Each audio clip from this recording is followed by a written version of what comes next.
In April of 1841, Silas Rutledge made an announcement that shocked even the cruelest plantation owners in South Carolina.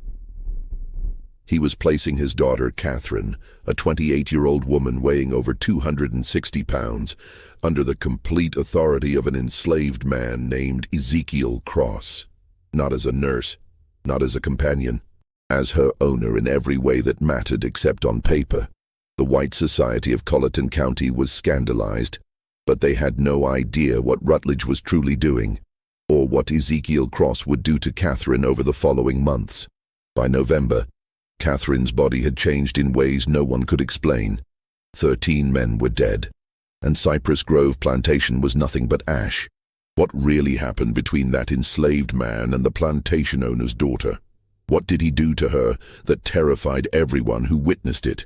Before we uncover the disturbing truth, subscribe, hit that bell, and comment your state below.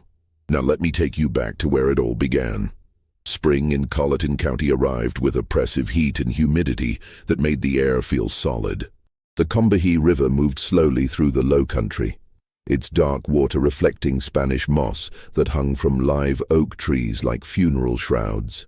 Rice paddies stretched for miles, their flooded fields worked by hundreds of enslaved people who moved through water up to their knees from dawn until dusk. This was wealth built on suffering, prosperity extracted from human misery, all of it justified by men who convinced themselves that cruelty was simply the natural order of things. Cypress Grove Plantation sat on 800 acres of moderately productive land. Its owner, Silas Rutledge, was not quite part of the county's elite but desperately wanted to be. He owned 58 enslaved people, which made him wealthy by most standards, but barely qualified him as mid-tier in local society. The truly powerful families owned thousands of acres and hundreds of slaves. They summered in Charleston and sent their children to universities in the north. Their names carried weight that could open doors or destroy reputations with a single word. Silas had married Elizabeth Yancey in 1812, a union that brought moderate land holdings and a respected surname. Elizabeth had been a practical woman who kept meticulous records and seemed more interested in profit margins than social climbing. She died giving birth in 1813 to a daughter christened Catherine. For 28 years, Silas raised Catherine alone while focusing his energies on gaining entry to the inner circles of county power. He was a tall man, thin in the way of people who forget to eat when consumed by obsession. His hair had gone grey prematurely, giving him a severe appearance that matched his cold temperament. In business, he was known for being shrewd but honorable enough, the kind of man who would drive hard bargains but keep his word. His daughter Catherine had grown up isolated, educated by tutors, never quite belonging anywhere. By 1841, she was 28 years old and weighed nearly 260 pounds. Her body was swollen from years of medications prescribed by doctors who diagnosed her with hysteria and female nervous disorders. She suffered violent fits where she would scream and throw objects. She had attacked her father with a letter opener the previous year, leaving a scar across his left hand. The white society of Colleton County whispered about her with false sympathy. Poor Silas Rutledge, burdened with a mad daughter. What a shame. She had been such a pretty child. None of them knew the truth. None of them knew what Catherine had witnessed when she was 12 years old, or that her madness was not madness at all but a rational response to living with monsters. The letter arrived on April 7th, delivered by private courier. Silas opened it in his study expecting business correspondence. Instead, he found 3 pages on expensive paper sealed with red wax bearing a symbol he recognized immediately. A scythe crossed with wheat stalks, the mark of the brethren of the harvest. The brethren, 13 men who gathered in darkness to perform rituals they believed strengthened the land through blood sacrifice. They mixed old European traditions with beliefs borrowed from enslaved people who understood spirits and power. They believed the strong were meant to consume the weak, literally when necessary. Silas had been initiated in 1822. He had attended perhaps 40 gatherings over 19 years. participating in rituals that ranged from disturbing to monstrous. The letter informed him he was in debt. $12,000 borrowed over years of gambling losses and failed investments. An impossible sum. Repayment would require selling most of his land and all his slaves, destroying everything he had built. But the letter offered an alternative, a demonstration of commitment from members in difficult positions. Silas would take his daughter Catherine and place her under the complete authority of one of his enslaved men, not temporarily, not as punishment, as a genuine transfer of responsibility lasting 1 full year. The enslaved man would have total control over her person, her daily activities, her treatment.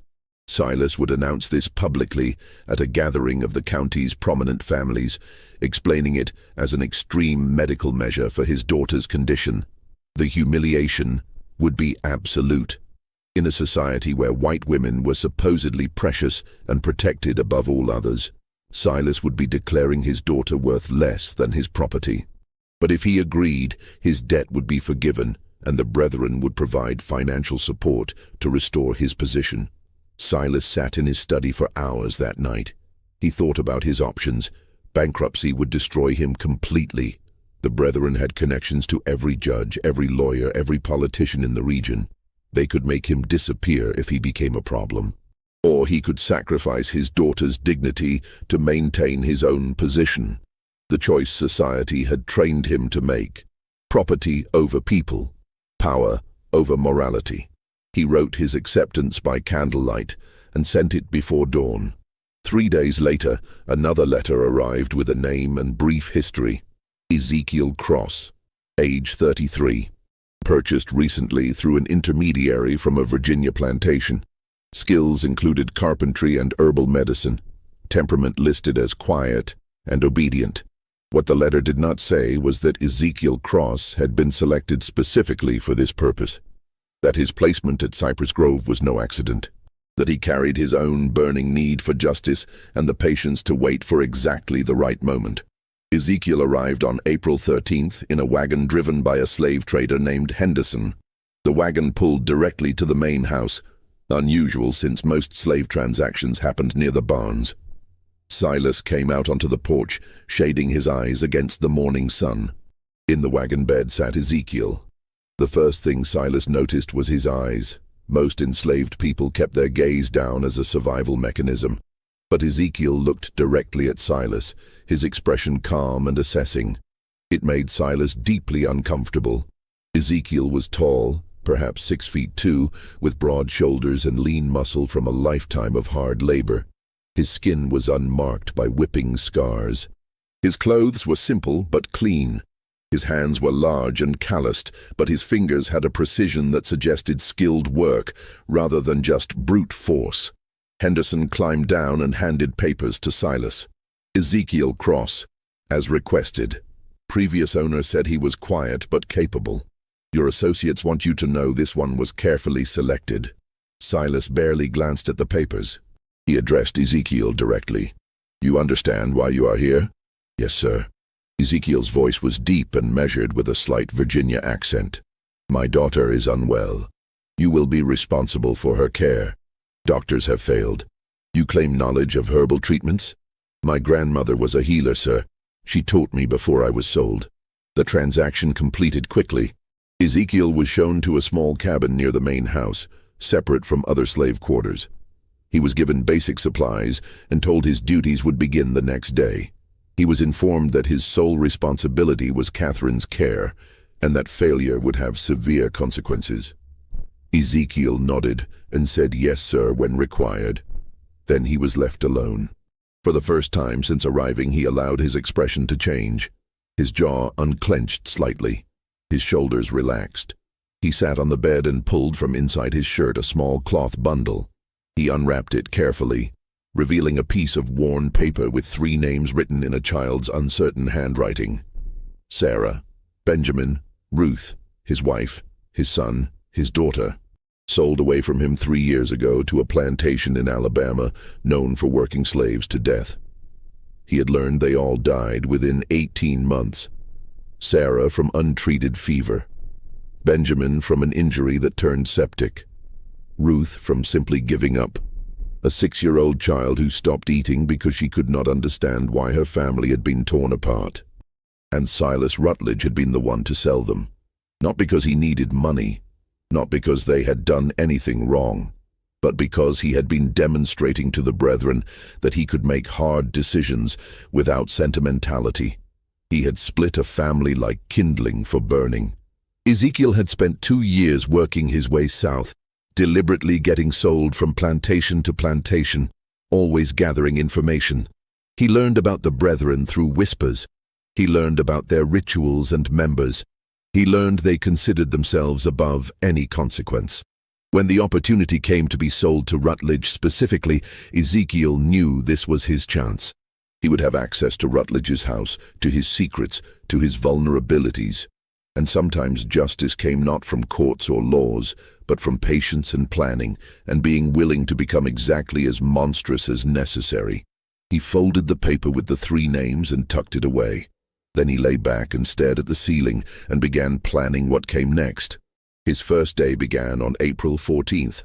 A house slave named Judith, middle-aged with graying hair, brought him to Catherine's room on the 2nd floor. She knocked reluctantly. "Miss Catherine, your father has brought someone to help with your treatments." A crash from inside, something heavy hitting the wall. Then Catherine's voice, slurred but venomous. "I do not want more treatments." "Send him away."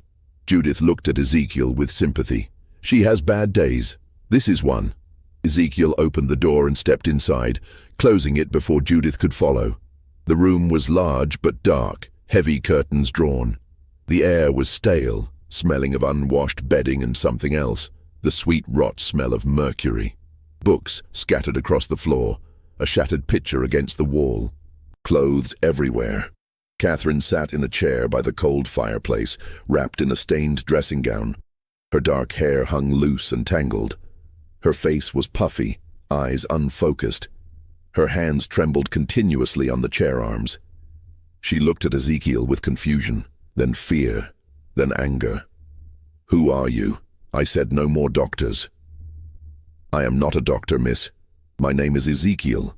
Your father asked me to help you." "Help?" She laughed harshly. "That is what they all say. Help, treatment, medicine. They mean poison. They mean chains. They mean silence." She stood suddenly swaying. "I know what this is. He is punishing me again, for remembering, for speaking, for refusing to forget." Ezekiel stood still, non-threatening.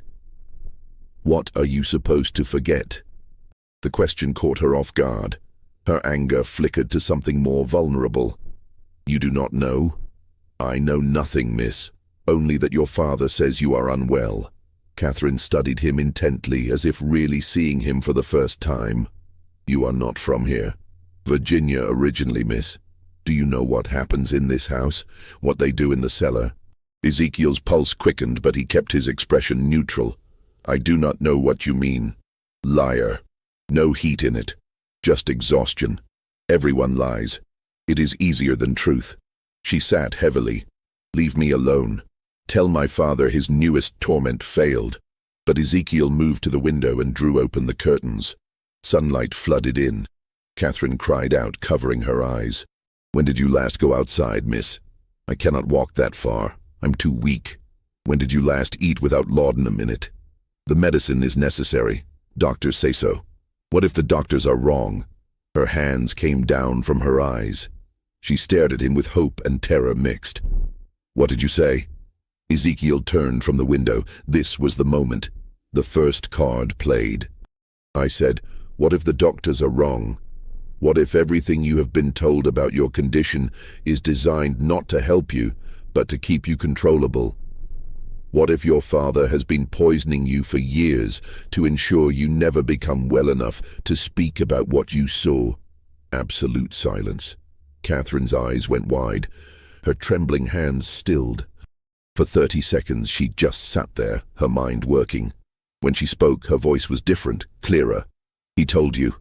"Your father told me nothing, miss. But I have eyes. I know mercury poisoning. I know long-term laudanum use. Healthy women do not become like this without someone working hard to make them that way. Why would you say this? Suspicion crept back. This is a trick. You are testing me. I am telling you I can help you become truly well, clear-minded, strong enough to walk out of this room. But it will not be easy. Your body has been dependent on those medicines for years. Stopping will be painful. You will feel worse before better, and your father will not approve. Then why would you do it? Ezekiel met her eyes. Because I have my own reasons for wanting Silas Rutledge to suffer, and the best way to make him suffer is to give him back a daughter who is sane enough to remember everything and strong enough to speak about it. The truth. Dangerous to speak so plainly. But Catherine was damaged, not stupid. She would see through manipulation, but genuine common cause that she might believe. You want revenge on my father? Yes, miss. What did he do to you? He sold my family, my wife and 2 children. Sent them to their deaths for no reason except to prove something to people who judge worth by cruelty. Catherine absorbed this, then nodded slowly. The brethren. He sold them for the brethren. Not a question. The brethren, miss? You do not know?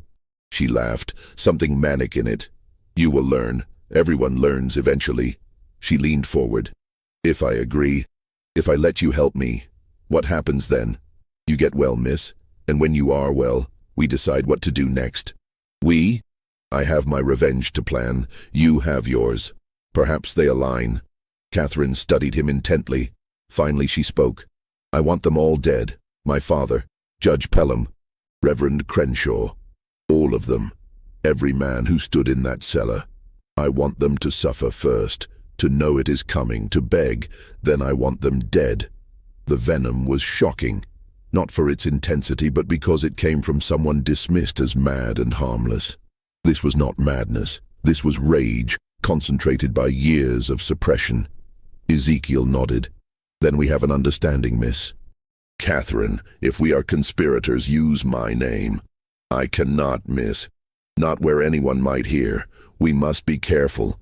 Then know something, Ezekiel. Catherine's eyes glittered dangerously. I have killed before. 3 people. House slaves who might have told my father about my lucid moments. I cannot remember exactly how. The laudanum blurs everything. But I know I did it. They disappeared. Their families were told they ran away. She smiled terribly. So if you plan to betray me, to use me then dispose of me, know that I am not a victim. I am something worse. Ice ran down Ezekiel's spine. He had expected an ally, not someone whose capacity for violence might exceed his own, but he kept steady. I believe you, miss, and I will not betray you. Good. Catherine stood more steadily. Then let us begin. But I have one condition. When this is over, when we have had our revenge, I want to die. I do not want to live with what I have seen and done. You will help me with that too. Agreed? Ezekiel had not expected that, but he was committed now. Agreed. Then we have a deal. Catherine extended her hand. After hesitation, Ezekiel shook it. Her grip was stronger than expected. Over the following week, Ezekiel began Catherine's treatment. He gradually reduced her laudanum, replacing some with herbal tinctures. Valerian root for anxiety and sleep. Chamomile for digestive distress. Milk thistle to help her liver process accumulated toxins. The process was brutal. Catherine spent 3 days in bed with fever, shaking and vomiting. Ezekiel stayed with her through it, holding a basin while she was sick, wiping her face with cool cloths, speaking quietly just to remind her she was not alone. When the worst passed, she was weak but clearer than she had been in years. The constant tremor decreased. Her speech was less slurred. She could focus on reading. Then real work began. Ezekiel had her walking, short distances at first, from her room to the hallway end and back. It exhausted her, but he insisted. Every day a little further.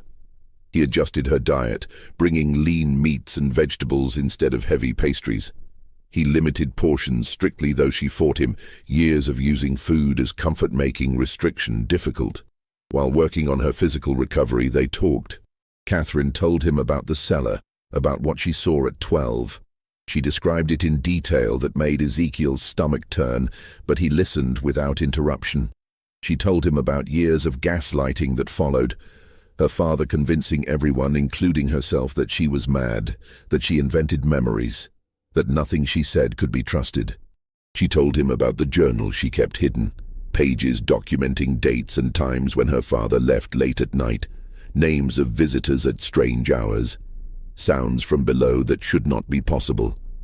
Ezekiel told her about his family, about Sarah, who sang while working and taught their children to read despite the danger, about Benjamin, who at 8 could do mathematics that amazed overseers, about Ruth, who loved flowers and picked wild blooms to make their cabin beautiful. He told her how Silas came to the Virginia plantation with a buyer's warrant, how he inspected them like livestock, how he agreed to purchase all 3 for reasonable price, then changed terms at the last moment, saying he only needed the woman and children, not Ezekiel. How he deliberately split the family for no practical reason but simply because he could. He smiled when he did it. Ezekiel said quietly, "That is what I remember most.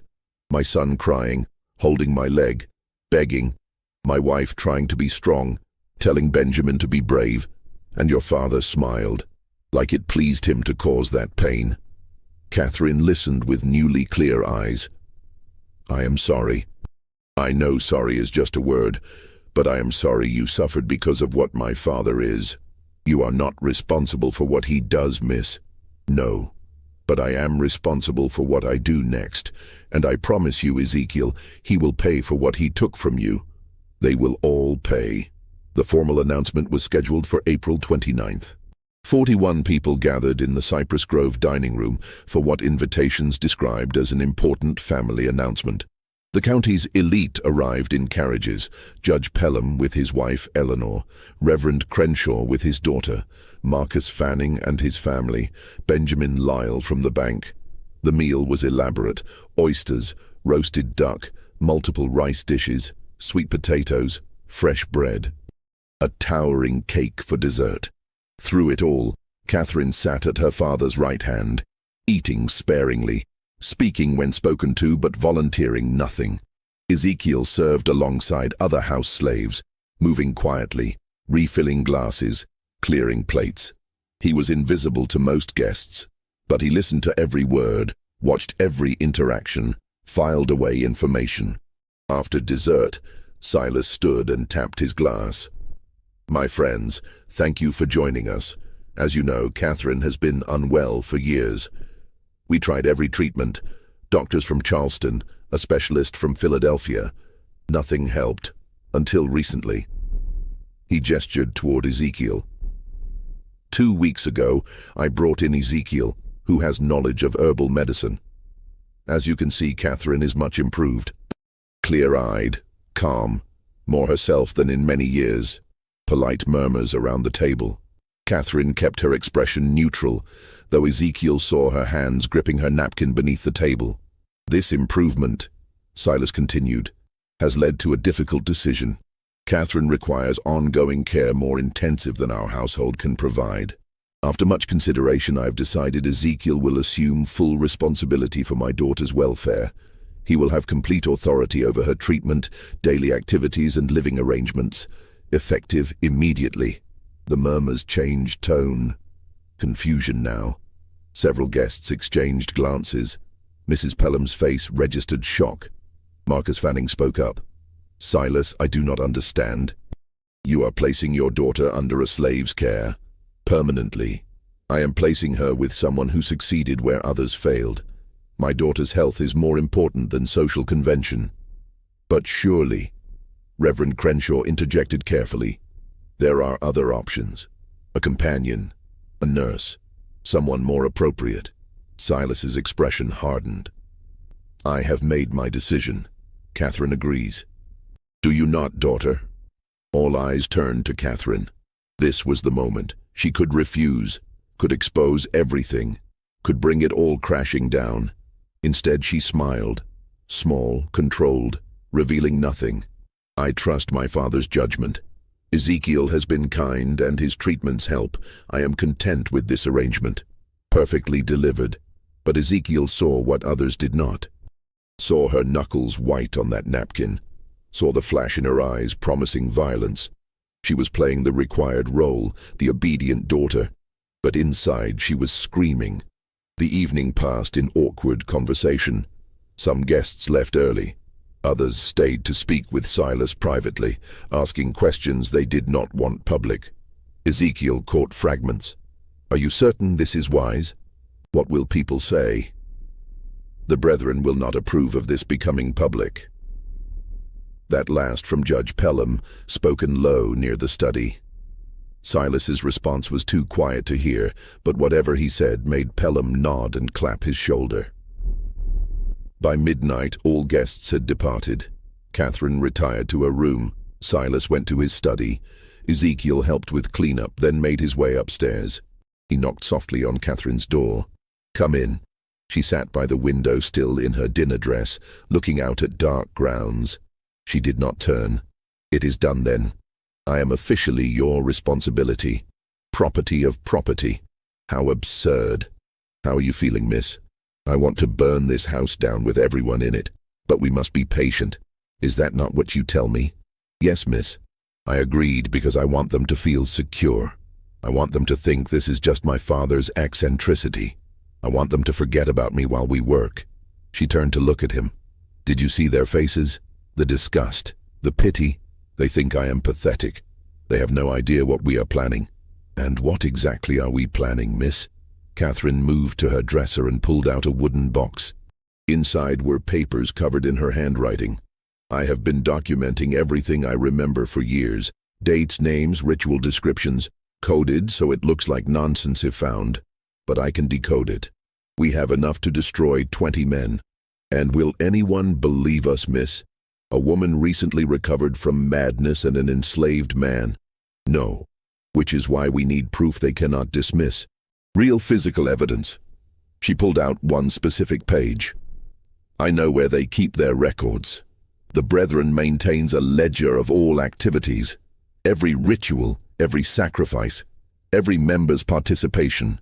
It ensures everyone is equally guilty. My father mentioned it years ago before he realized I would remember. Where is this ledger? In the cellar. There is a hidden room beyond the main chamber. I never saw inside, but I heard them talk about it. That is where they keep everything they cannot afford to lose. Ezekiel felt excitement mixed with dread. Such a ledger would be devastating evidence, but getting it meant going into the heart of the Brethren's domain. We would need to access it when the house is quiet. My father travels to Charleston monthly for business. The next trip is May 14th. He will be gone 3 days. That gives us 2 weeks to prepare. We need the cellar layout, every room, every hiding place. I can help. I've been thinking about this for 16 years. I know exactly what needs to happen. They spent an hour going over details, speaking in whispers. Catherine sketched the cellar layout from memory. Ezekiel asked about guards, keys, slave schedules. When he left her room, it was nearly 2 in the morning. He made his way to his small room, mind racing. He was fully committed now to conspiracy with a woman who was brilliant and damaged and frightening. He pulled out the paper with his family's names and looked at it by candlelight. I am doing this for you, for Sarah, for Benjamin, for Ruth, for every person who suffered because men like Silas Rutledge believe power gives them the right to destroy lives. He blew out the candle and lay in darkness, listening to the house settle. Somewhere below, in a cellar he had never seen, were secrets that could tear apart South Carolina's most powerful families. In 2 weeks he would go down there to find them. The 2 weeks passed with deceptive calm. Catherine continued improving. Her weight dropped. Her mind stayed sharp. She walked further each day. More importantly, she was translating sections of her coded journals for Ezekiel, filling in details about the Brethren that made his blood run cold. The Brethren was not unique to Colleton County. It was part of a larger network across the South. Connected societies in Charleston, Savannah, New Orleans, Richmond. Different names, but always the same structure. Wealthy men who believed their power derived from ancient practices of dominance and sacrifice. They believed they continued traditions going back thousands of years, Catherine explained one afternoon. European mystery cults mixed with things learned from enslaved people. They twisted it into something monstrous. Justification for things that have no justification. And the sacrifices? Not always human, sometimes animals. But other times they take people who will not be missed. Slaves with no family, poor whites who wander onto their properties. Once I heard my father mention a child, but I do not know if that was literal. Where do bodies go? Swamps on every plantation. Bodies go in and are never found. Alligators do the rest. And this ledger documents all of it? Every ritual for 40 years. Names, dates, descriptions. They keep it because they need mutual complicity. Everyone equally guilty so no one can expose the others without destroying themselves. May 14th arrived. Silas left for Charleston early morning, taking his carriage and manservant. He would stay with associates, attend to business. Expected back evening of May 16th. That gave them almost 3 full days. They waited until nightfall before moving. The house settled into evening routine. By 10, the main house was silent. They met in Catherine's room. She had changed into simple dark clothes, allowing freedom of movement. Hair pulled back tightly. She looked like someone preparing for battle. "Are you certain, miss?" "I have never been more certain. Let us go." The cellar entrance was in the kitchen behind the pantry. The door looked like wall paneling, but pressed right, it clicked open, revealing narrow stairs descending into darkness. The smell hit immediately. Damp earth and old smoke and something organic and rotten. Catherine noticed his reaction. "You get used to it. I wish I could say you stop smelling it, but I would be lying." They descended carefully, Ezekiel carrying a shuttered lantern providing minimal light. The stairs were steep and worn, wood creaking. After 20 steps they reached bottom. The cellar was larger than expected. Easily 30 feet square with low ceiling supported by thick beams. Floor was packed earth, walls lined with stones, weeping moisture.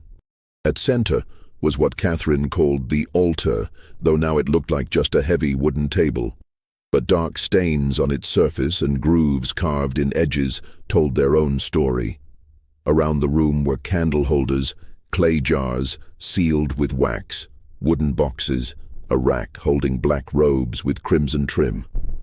Along one wall, shelves containing books and papers. Catherine moved with certainty of someone following a memorized map. She led Ezekiel to the far wall where stones seemed solid, but she pressed one particular stone and something clicked. A section swung inward, revealing another chamber. This room was smaller, 10 feet square, and here the brethren kept its secrets. The ledger sat on a wooden stand in the center. Massive, 2 feet tall and 18 inches wide, bound in dark leather with metal clasps. Next to it were smaller journals. Around the walls were shelves containing jars Ezekiel refused to examine too closely. "There," Catherine whispered, pointing. "That is what we need." Ezekiel moved to the stand and opened the book carefully. Pages were thick parchment covered in meticulous handwriting. Names and dates going back to 1800. Ritual descriptions written in clinical detail, like scientific experiments rather than atrocities. He began reading, and with each entry his horror deepened. These men had not just committed occasional violence. They made it systematic. Regular gatherings every 6 weeks. Rituals timed to agricultural cycles, believing blood-fed land. They had killed at least 37 people over the years, probably more. Mostly enslaved people, but also poor whites, indigenous people, anyone vulnerable. And notes about consumption. They had not just killed, they had eaten. Pieces of victims prepared specific ways, consumed during ritualistic meals they believed transferred power. "Dear God," Ezekiel whispered, "this is worse than I imagined. I tried to tell you." Catherine's voice was flat. "I watched them when I was 12. I watched them cut pieces from that woman on the altar. I watched my father raise a goblet and drink. Then I spent 16 years being told I was insane, that I imagined it all. But I knew. I always knew. Ezekiel turned pages looking for entries about his family. He found them in October 1838. 3 lines. Purchased family unit from Virginia. Woman Sarah. Children Benjamin and Ruth. Separated from male to demonstrate resolve. Sent to Alabama contact. Payment received. 3 lines. That was all his family's destruction merited. We need to take this, Ezekiel said, voice tight with rage. No. Catherine's hand on his arm. If we take it now, they will know immediately. We need to copy the most important entries first. She was right, but Ezekiel wanted to burn everything. But revenge required patience, required being smarter than the enemy. They spent 3 hours working. Catherine had brought paper and ink. She copied entries about specific rituals focusing on ones naming current members. Ezekiel documented victims, creating a list of names and dates that could potentially be cross-referenced with other records. Exhausting work made worse by the content. Several times Ezekiel had to stop, hands shaking too badly. Once Catherine left the chamber entirely, overcome by memories. But slowly, methodically they built their case. Page after page of evidence. They were so focused, neither heard footsteps on the cellar stairs. First indication something was wrong was when light flared in the outer chamber, lantern light much brighter than their single lamp. Ezekiel looked up sharply, blood going cold. Silas Rutledge stood in the doorway flanked by 2 other men. Behind them, at least 4 more figures in the main cellar. I must admit, Silas said calmly, I am impressed. I did not think you would find the inner chamber. Catherine stood slowly, placing herself between her father and Ezekiel. You were supposed to be in Charleston. I was supposed to be, but I never trusted your miraculous recovery. So I made arrangements. I left this morning, yes. But I returned this afternoon and watched the house all evening waiting to see what you would do. He stepped into the chamber, the 2 men blocking the exit. Did you really think I would not anticipate this? That I would not prepare for the possibility you might remember, might seek revenge? You have been poisoning me for 16 years.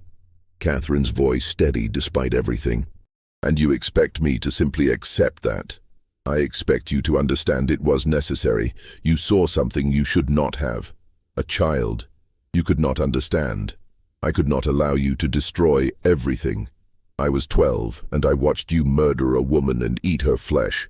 That was not fear, Father. That was a reasonable response to witnessing evil. Evil. Such a simple word.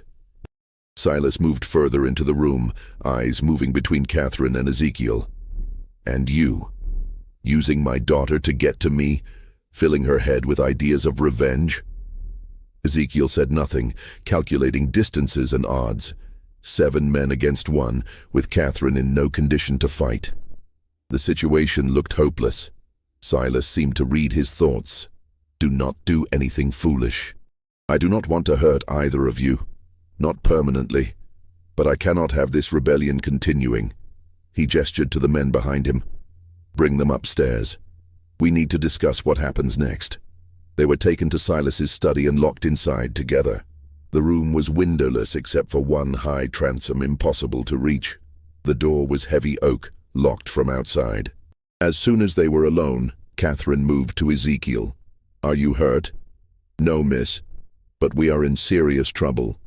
Yes, but not as much as you think. She pulled something from inside her dress. The papers they had been copying. I managed to keep these. He did not search me, too confident. That will not help if we are dead. We are not going to die, not tonight. Catherine's eyes were calculating. My father will want to resolve this without killing me if possible. I am still his daughter, his blood. That gives us leverage. Over the next hour they heard arrivals. Voices in the hall, men gathering. The brethren was assembling.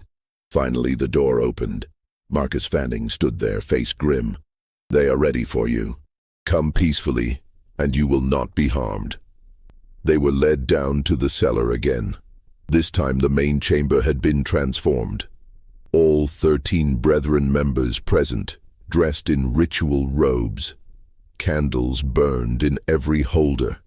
The altar was draped with crimson cloth. 13 chairs arranged in a perfect circle, all occupied except Silas's at the altar's head. Ezekiel and Catherine were positioned in the circle's center, forced to stand facing Silas. The other members watched with expressions ranging from curiosity to hostility. Silas removed his hood. "Brothers of the harvest, thank you for coming on short notice.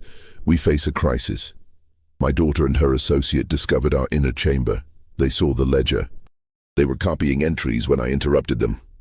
Judge Pelham spoke up. "Then they must be silenced. Permanently. This is not complicated." "I disagree." Silas held up a hand. "My daughter is blood. I cannot simply dispose of her without exhausting other options. And the man represents an opportunity." "What opportunity?" Reverend Crenshaw asked. "To test something I have long believed, that a person can be drawn into our work through their own actions if framed correctly." Silas turned to Ezekiel. "You want revenge on me. You want to destroy me for what I did to your family. I understand that. But what if I offered you a different kind of revenge, a more meaningful one?" "I do not understand," Ezekiel said carefully. "I am offering you membership, not as an equal. The Brethren does not accept men of color as full members, but as an associate. You would attend our gatherings, participate in rituals, and in exchange I would give you what you want most. My family is dead. You cannot give me what I want. No, but I can give you revenge against the people who killed them. The plantation owner in Alabama who worked your wife and children to death. His name is Edward Gaines. He is not part of the Brethren. He has no protection from us. If you join us, prove your loyalty, I will give you resources to destroy him. Money, information, whatever you need to make him suffer as you have suffered."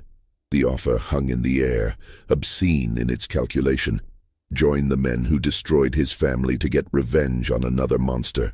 "And if I refuse, then you and Catherine both die tonight. Your bodies go into the swamp. No one will ever know what happened. The papers Catherine was copying will be burned, her journals destroyed. Everything continues as it always has." Silas spread his hands. "But if you accept, you live. Catherine lives. You get your revenge. All it costs is your soul." Ezekiel looked at Catherine. Her face was pale, but she gave him the slightest shake of her head. "Do not do it. Whatever happens, do not become them." But Ezekiel was thinking about accepting, about getting inside their organization, about gathering more evidence, about buying time. He looked back at Silas. "And Catherine, what happens to her?" "She returns to her room, resumes her medications, forgets what she has seen. The alternative is she dies alongside you." "No." Catherine's voice cut across the chamber. "I will not forget again. I will not be silenced. Kill me if you must, Father, but I will not pretend I do not know what you are." Silas's expression hardened. "Then you have made your choice." "Wait." Ezekiel spoke quickly. "I accept. But on one condition. Catherine goes free, not back to her room. Free. Let her leave this house, leave South Carolina. Give her money to start over.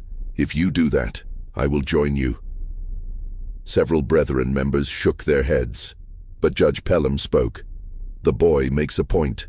The girl is already broken. Even if she spoke, who would believe her? But a man willing to join us, to be complicit, that is valuable. That proves our power extends even to those who hate us." Silas considered. Finally he nodded. "Very well. Catherine will be sent north. I have associates in Philadelphia who will take her in. She will be given a new identity and stipend to live on. But she can never return to South Carolina, never contact anyone from her old life. She will be dead to everyone here." "Agreed." Catherine stared at Ezekiel. "No, I will not leave you to—" "Agreed," Ezekiel interrupted. "She goes free. I join you. Then we have a bargain." Silas turned to the others. "Catherine leaves tomorrow. Ezekiel's initiation will be in 3 weeks at the next regular gathering. Until then he remains at Cypress Grove under watch. If he tries to escape or contact anyone, the deal is void and both die.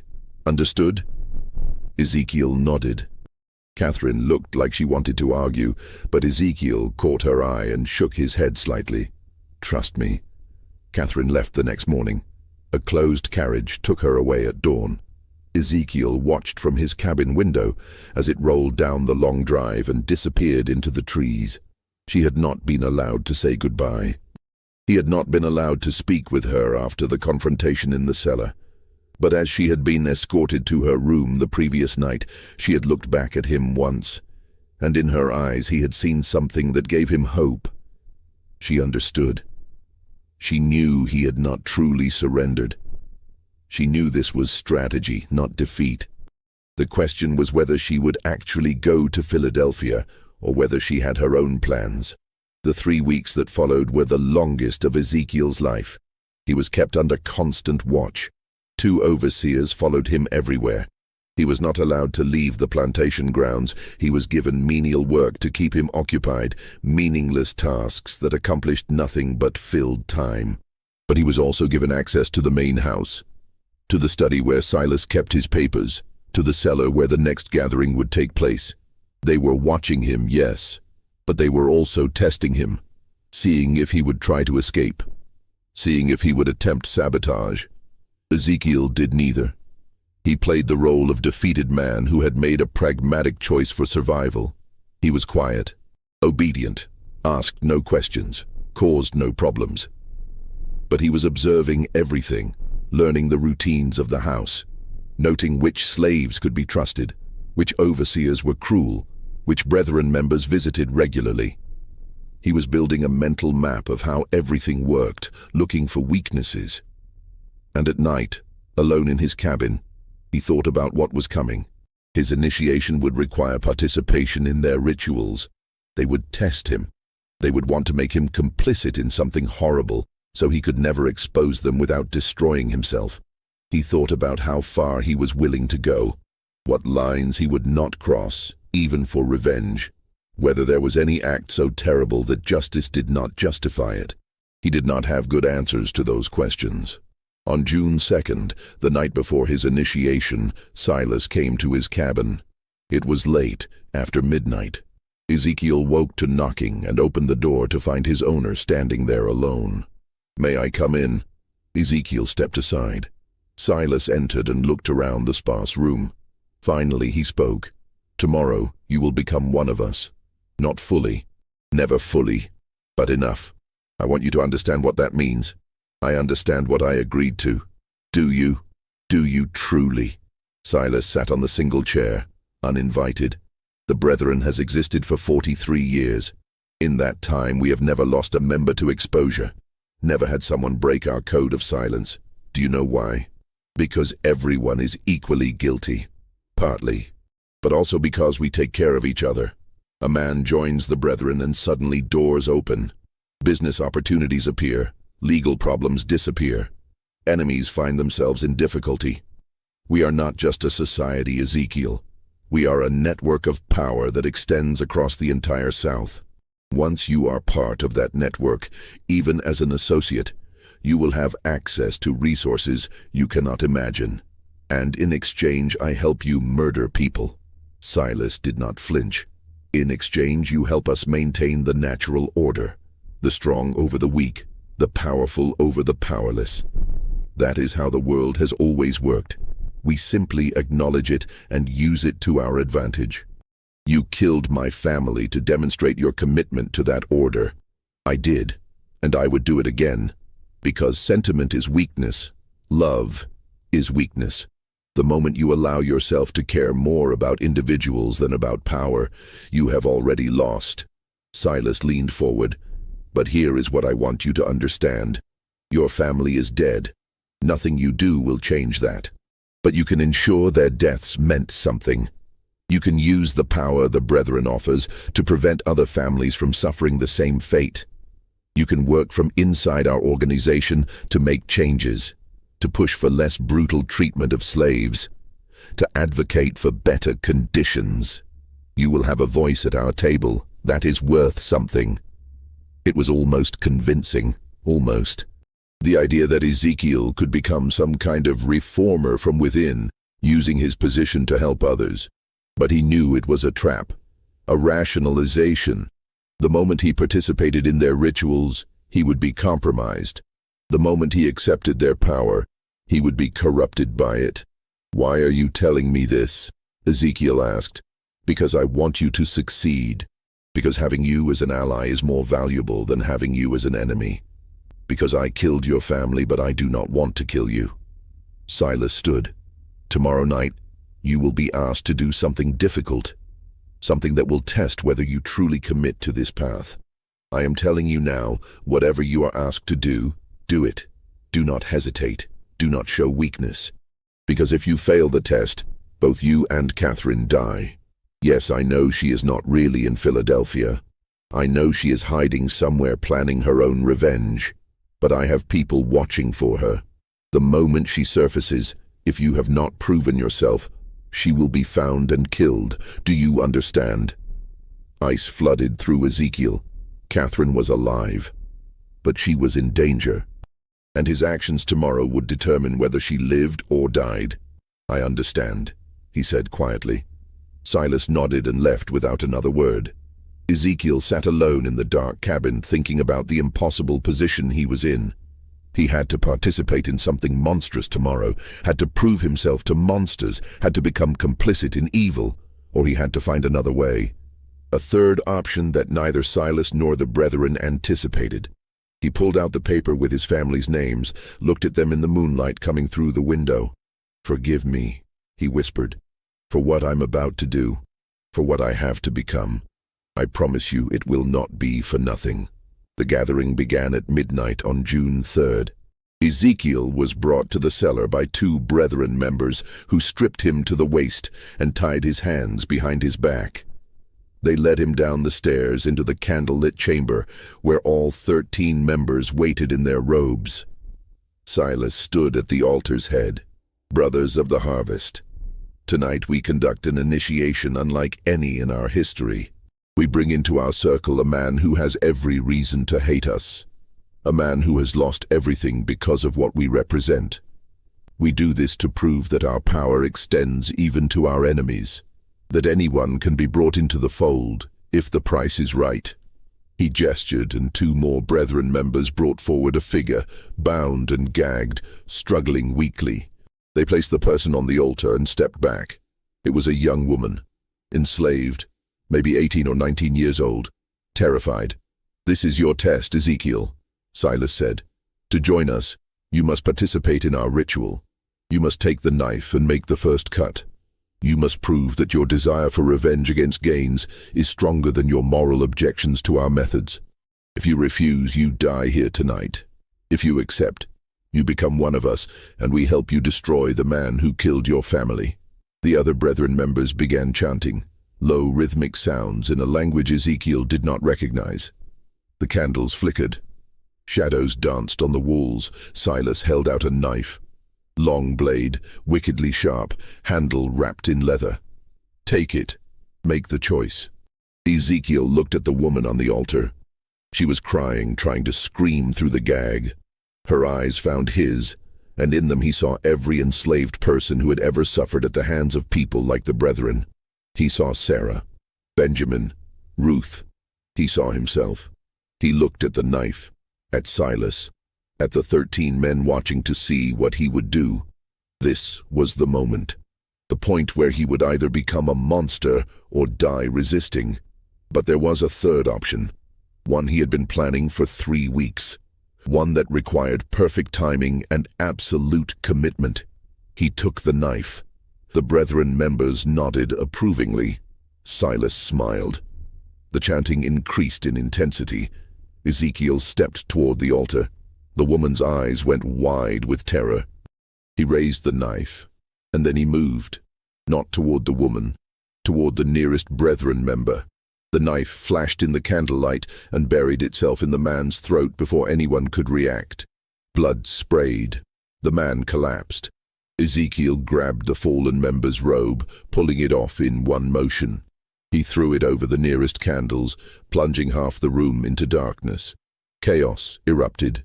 He moved through the confusion like violence incarnate, years of rage focused into action. He grabbed another man, using him as a shield as someone swung at him, threw the body into two more members, tangling them, kicked out at a knee, heard bone crack, grabbed a candle holder and smashed it into a face. The brethren were powerful men, but they were not fighters. They were soft, privileged, used to others doing violence for them. Ezekiel was none of those things. He fought toward the altar where the woman lay, grabbed her, cut her bonds with the knife he had somehow kept hold of. "Run!" he shouted. "Up the stairs! Run!" She scrambled off the altar and fled.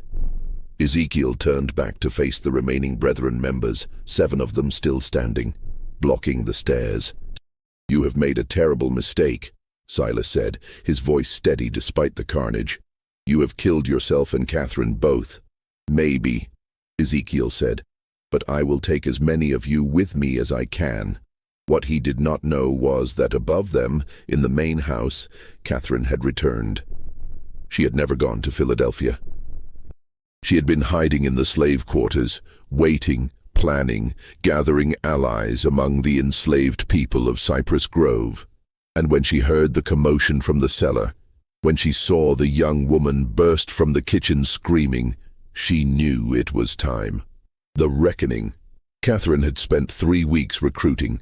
She had moved from plantation to plantation under cover of darkness, speaking to enslaved people she had known her whole life, people who had watched her grow up, who had suffered under her father's ownership. She told them about the brethren, about the cellar, about the rituals, and she told them that tonight was the night they could end it. 23 people came. Men and women who had nothing left to lose, who had lost children to the brethren's rituals, who had watched friends disappear into the swamps, who had endured decades of brutality from men who believed themselves untouchable. They came armed with tools from the fields, axes, scythes, hammers. They came with rage that had been building for generations. When the young woman burst from the cellar, Catherine led them down. The brethren members, still trying to subdue Ezekiel, did not hear them coming until it was too late. The enslaved people flooded into the cellar like a tide. There was no mercy in what followed, no hesitation. These were people who had been told their entire lives they were property, that their suffering did not matter, that their lives had no value. Now they were proving how wrong those beliefs were. The brethren tried to fight.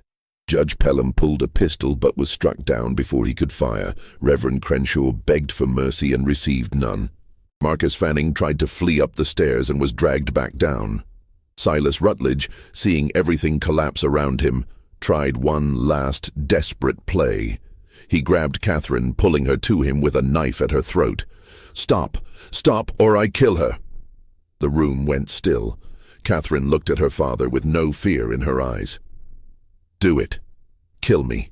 It changes nothing. You have already lost. I can still escape. You can still nothing." Catherine's voice was cold. "You spent 16 years trying to break me, trying to make me forget, trying to convince me I was mad. But you failed. I remembered everything, and I am going to watch you die." She drove her elbow back into his ribs with sudden vicious force. His grip loosened. She spun away. And before Silas could recover, Ezekiel was there. They faced each other, the enslaved man and the plantation owner. All the power Silas had held, all the privilege and cruelty, all the years of believing himself untouchable, none of it mattered now.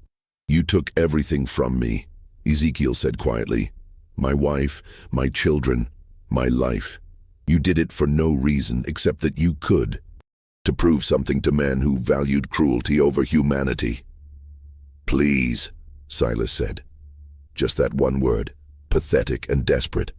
"Did my wife say please? Did my son? Did any of the people you killed in this cellar?" Ezekiel shook his head. "No mercy. Not for you. Not ever." What happened next was brutal and final. The enslaved people made sure none of the brethren survived. 13 men who had believed themselves above consequence learned in their final moments that power was an illusion. That cruelty always came home eventually. When it was over, Catherine stood in the center of the cellar, surrounded by bodies. She was shaking, not from fear but from release. 16 years of rage finally given outlet. Ezekiel came to her. "Are you hurt?" "No. Are you?" "Minor cuts. Nothing serious." He looked around at the carnage. "What do we do now?" "Now." Catherine's smile was grim. "Now we burn it all.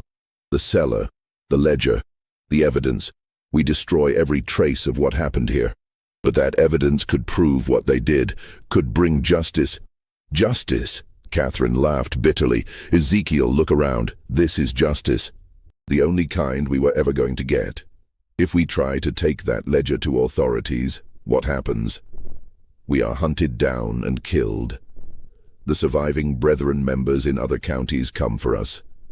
This only ends if everyone believes the Cypress Grove chapter died in an accident. If there is no evidence, no witnesses, no story to tell." She was right, and Ezekiel knew it. "Then we burn it." They spent the next 2 hours preparing. The enslaved people who had helped them left before dawn, disappearing back to their various plantations. They would say nothing. They had seen nothing. They knew nothing. That was how survival worked. Catherine and Ezekiel poured oil through the cellar, stacked wood and kindling, placed the bodies in positions that might look like an accident if anyone investigated. Then they took the ledger and all the journals and placed them in the center of the altar. "Wait," Ezekiel said. He opened the ledger one last time and found the entries about his family. He carefully tore out those pages and folded them, placing them inside his shirt. "For them.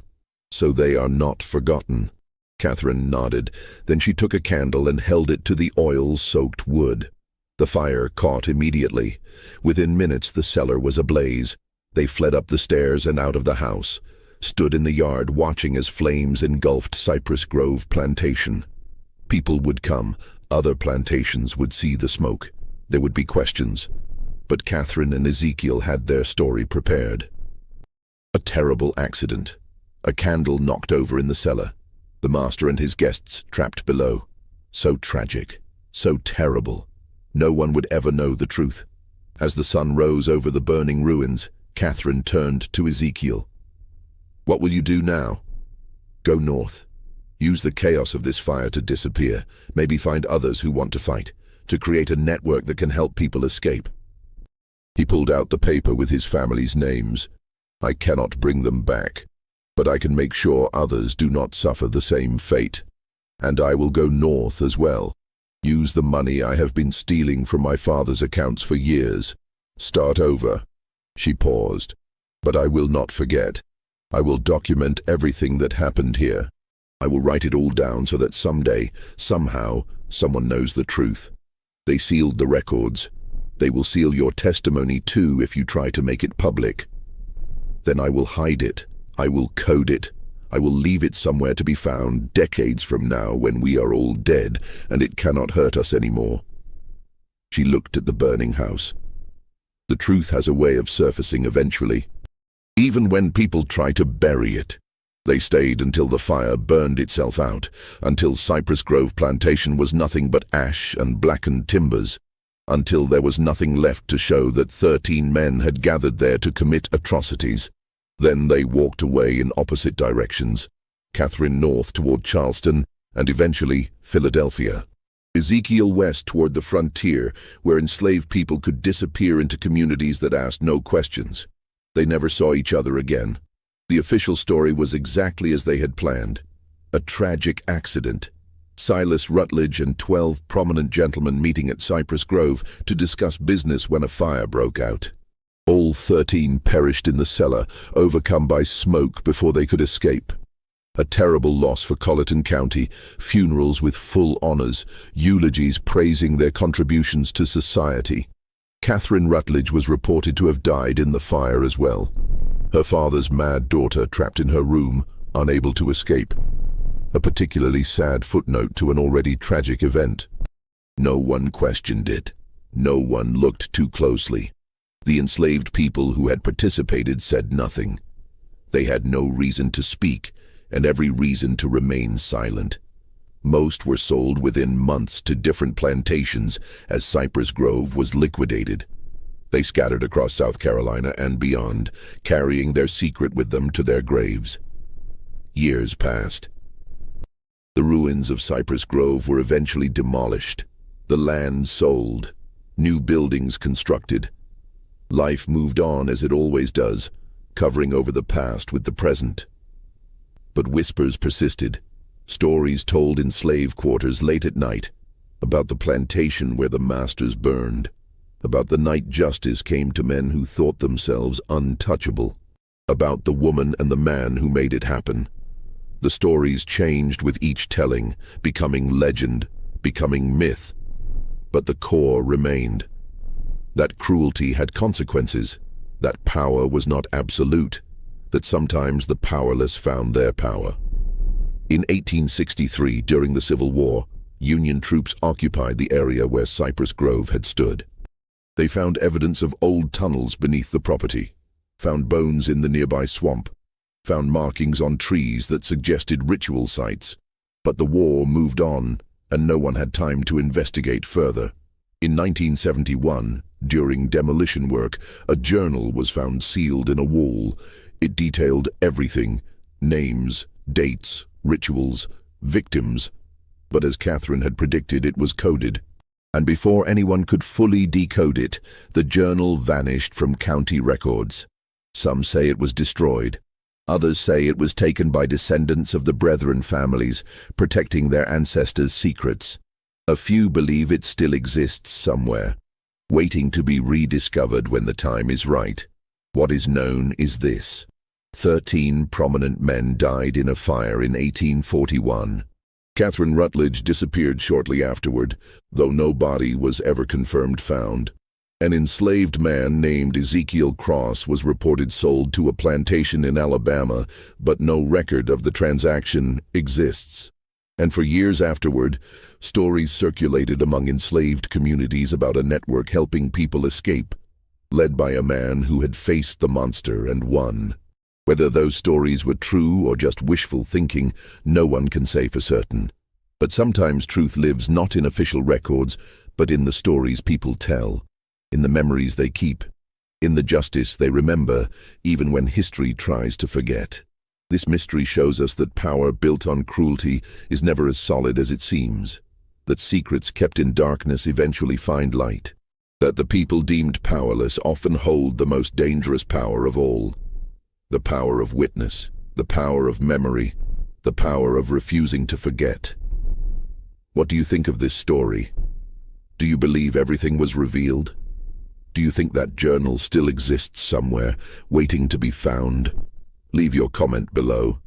If you enjoyed this tale and want more dark historical mysteries like this, subscribe to Liturgy of Fear, hit the notification bell so you never miss a story, and share this video with someone who loves mysteries that blur the line between history and horror. These stories need to be remembered. These voices need to be heard. See you in the next video.